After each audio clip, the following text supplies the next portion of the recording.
जल प्रवाह पावितस्थले गलेवलम्ब्यलम्बिताम्बुजङ्गतुङ्गमालिकां टमट्टमट्टमट्टमन्निनादमट्टमर्वयं चकार चण्डताण्डवं तनूत्मनः शिवम्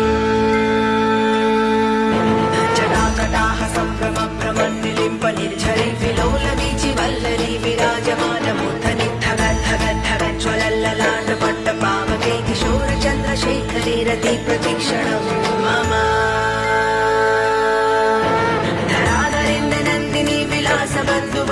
स्फुरद्दिगन्तसन्तति प्रमोदमान मानसे कृपाकटाक्षधोरणी निरुद्धदुर्धरापदे क्वचिद्दिगम्बरे मनोविनोदमेतुवस्तुनि